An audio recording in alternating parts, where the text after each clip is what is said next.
Chapter 13, Espionage. Master Sun said, "Raising an army of 100,000 men and marching them 300 miles drains the pockets of the common people and the public treasury to the daily sum of 1,000 taels of silver. It causes commotion at home and abroad and sets countless men tramping the highways exhausted. It keeps 700,000 families from their work. Two armies may confront each other for several years for a single decisive battle. It is callous to begrudge the expense of 100 taels of silver for knowledge of the enemy's situation. Such a miser is no commander of men, no support to his lord, no master of victory. Prior information enables wise rulers and worthy generals to move and conquer, brings them success beyond that of the multitude. This information cannot be obtained from spirits. It cannot be deduced by analogy. It cannot be calculated by measurement. It can be obtained only from men, from those who know the enemy's dispositions. There are 5 sorts of spies: local, internal, double, dead, and live. When these 5 sorts of espionage are in operation, no one knows the way of it. It is called the mysterious skein, the Lord's treasure. Local spies come from among our enemy's fellow countrymen. Internal spies from among our enemy's officials. Double spies from among our enemy's own spies.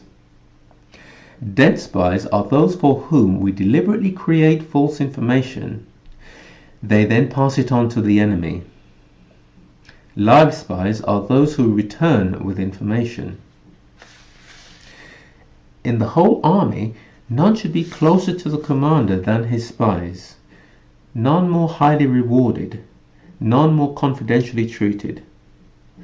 Without wisdom, it is impossible to employ spies. Without humanity and justice, it is impossible to employ spies. Without subtlety and ingenuity, it is impossible to ascertain the truth of their reports. Subtlety of subtleties, spies have innumerable uses. If confidential information is prematurely divulged, both spy and recipient must be put to death. In striking an army, in attacking a city, in killing an individual, it is necessary to know beforehand the names of the general and of his attendants, his aides, his doorkeepers, his bodyguards. Our spies must be instructed to discover all of these in detail. Enemy spies come to spy on us must be sought out, bribed, won over, well accommodated, then they can be employed as double agents. From the double agent, we discover local and internal spies.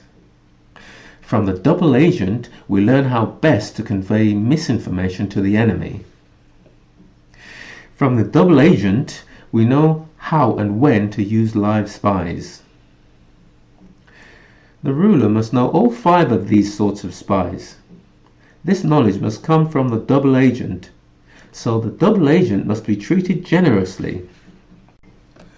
Of old, the rise of the Yin dynasty was due to Yi Ji, who had served under the Jia, and the rise of the Zhou dynasty was due to Lu Ya, who had served under the Yin.